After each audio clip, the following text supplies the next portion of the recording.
Denis, we still go in action? Creating Dune Part 2, the technology and techniques behind the film. Dune Part 2 stands out as one of those rare films that wins over both critics and audiences alike. With glowing reviews and a box office haul surpassing $700 million globally, it's one of the few post-pandemic films to reach such heights. A key factor behind this success is Denis Villeneuve's masterful vision of Frank Herbert's iconic novel. It's simply a visual masterpiece that leaves a lasting impression. A series of creative design choices came together to make Dune Part 2 a stunning visual masterpiece, from the intricate architecture of Arrakis to the striking costumes and some unconventional filming techniques. Let's dive into 6 key elements that shaped the film's distinctive aesthetic. One of the most striking visual sequences in Dune, Part 2 takes place on Giedi Prime, the harsh home of House Harkonnen. This section blends gladiatorial combat with Shakespearean-level political intrigue. The planet's black sun casts a unique, colorless light, something director Denis Villeneuve wanted to capture in a way never before seen on screen. This eerie lighting not only defines the atmosphere but hints at the brutal environment that may have shaped the Harkonnens' ruthless nature and imposing appearance. The solution was to modify an Alexa LF camera to capture infrared footage, similar to surveillance cameras, but with far higher resolution. The effect, like those cameras, is eerie and unsettling. When paired with the menacing, monolithic architecture, it instantly signals to the audience that we're in a world completely different from the sun-scorched landscapes of Arrakis. Much like the first film, Dune Part 2 shines when it comes to costume design. From the distinctive Bene Gesserit headpieces to the ominous Banderillero-inspired slave handlers on Giedi Prime, the film features an array of breathtaking outfits. Some of these designs wouldn't feel out of place in a vintage Balenciaga or Chanel runway show from the 1950s or 60s. The inspiration behind the costumes? Designer Jacqueline West revealed to Vogue that she drew from a wide range of Earth cultures for the look on Arrakis, including the Tuaregs, Bedouins, and Mongols. For the Bene Gesserit, she was influenced by tarot imagery, particularly the Queen of Swords, and the medieval paintings of Giotto di Bondone.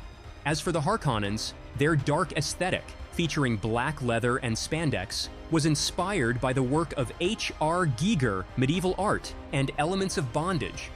One of the captivating aspects of Dune is the design of Arrakis, the desert planet. As with the first film, Denis Villeneuve employed a range of techniques to achieve its distinct aesthetic. One clever method was using sand-colored screens instead of, or alongside, traditional green or blue screens. This helped capture the desert lighting and prevented any unwanted color contamination, making the environment feel more immersive. Visual effects supervisor Paul Lambert explained to Before and Afters that multiple screen colors were used in the first film, including sandscreens for Arrakis and Arrakeen, gray screens for Caladan interiors, and a subtle blue-tinted gray for Caladan exteriors. The sandscreens on Arrakis had the added advantage of providing a consistent color for natural light reflection. In non-VFX shots, this sand color can be seen reflected in the soldiers' visors and the glass of the ornithopters. Interestingly, when the sand color is inverted, it transforms into a blue hue, perfect for keying during visual effects work. The architecture in Dune draws inspiration from notable monuments, such as the pyramids of Egypt and Petra in Jordan. The buildings in Arrakeen are designed to reflect the harsh climate of Arrakis, with thick concrete walls shielding interiors from the intense heat. Screens and light wells take cues from the halai patterns of Indo-Islamic architecture. In a video for Architectural Digest, Michael Weitzner of Micheli plus Weitzner Architects also identifies influences from modern works like Michael Heiser's desert art installation, City, in Nevada, and the board-formed concrete structures of Carlos Scarpa. The production team invested significant effort in selecting the perfect filming locations, as nearly all the exterior scenes were shot on location, including in Jordan and Abu Dhabi. Director Denis Villeneuve shared with Empire that production designer Patrice Vermette spent weeks and weeks casting sand dunes, meticulously inspecting the desert sands to ensure the right type and consistency for seamless continuity between scenes. Australian cinematographer Greg Fraser has established himself as a go-to director of photography for action-packed, visually stunning films, with credits like Zero Dark 30, Killing Them Softly, Rogue One, A Star Wars Story, The Creator, The Batman, and the TV series The Mandalorian. His experience in capturing desert landscapes filled with unusual machines and creatures proved invaluable for Denis Villeneuve's adaptation of Dune, and its sequel, where he brought his full range of expertise to the table. Anyone passionate about photography or videography likely found themselves curious about the lenses used on the Alexa cameras in Dune Part 2. As it turns out, the lenses used for the film are truly something special.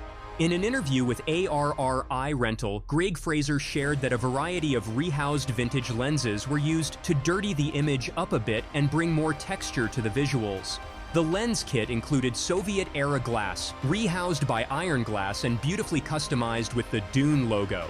Iron glass X VLFV Mk2 lenses played a key role in shaping the visual style of Dune Part 2. In an article by Eerie Rental, cinematographer Greg Fraser ASC revealed that he paired these rehoused iron glass lenses with MovieCam lenses from Eerie Rental. Fraser noted, "They helped create the texture I wanted, and the Soviet glass was especially well suited to what we were doing. We used them all in harmony, effectively." Out of hundreds of lens options, these were meticulously chosen to enhance the film's distinctive look, contributing to its breathtaking visual spectacle. In addition to the choice of lenses, the production pushed boundaries with its inventive shooting techniques, particularly in crafting the texture of the images. The visuals are a blend of digital photography and film. As Greg Fraser explains, he and director Denis Villeneuve tested both film and digital formats before filming Part 1.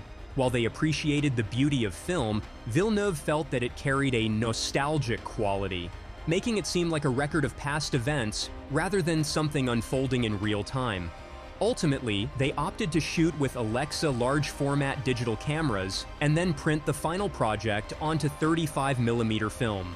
This approach softened the crispness of digital images, creating a look that felt both timeless and futuristic, a perfect match for Frank Herbert's epic, which is set 20,000 years in the future but echoes ancient themes through the story of Paul Atreides, a would-be messiah. A pivotal moment in Dune Part 2 is when Timothée Chalamet's Paul Atreides rides a sandworm for the first time, symbolizing his complete integration into Fremen culture. This sequence is not only a breathtaking visual spectacle, but also a significant turning point in Paul's journey. In Entertainment Weekly's recent cover story on Dune Part 2, stars Timothée Chalamet and Zendaya shared their experience filming the crucial sandworm riding scenes. You get there and there's a ladder, and you go up the ladder, and you go on a platform, and then I think there's another ladder, and you go on a little slab of worm that is like what all they've practically built, like a scale. And then you got 2 gripping devices.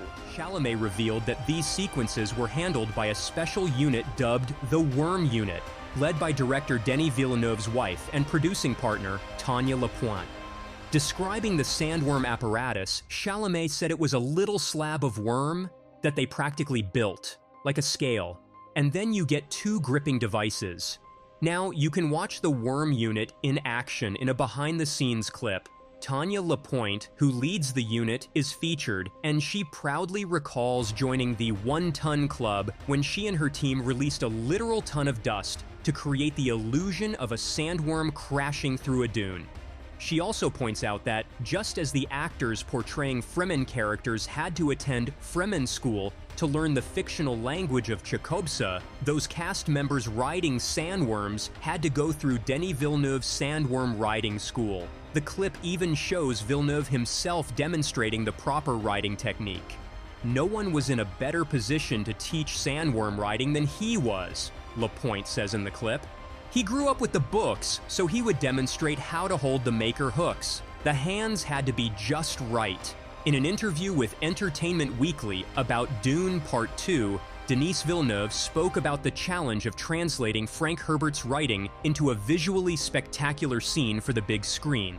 In the book, it's just written, and then Paul rides the worm, Villeneuve explained.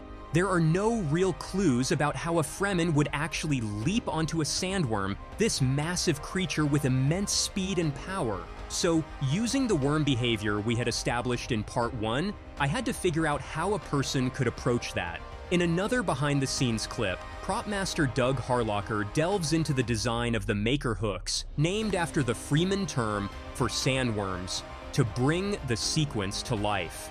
You would extend the maker hooks, climb onto the worm, and once you've stabilized yourself, you could shoot the end of a maker hook out on a line for 20 or 30 feet, and it hooks under the flap of the worm, Harlocker explains. As they pull the worm, it reacts to that movement, and those become your reins.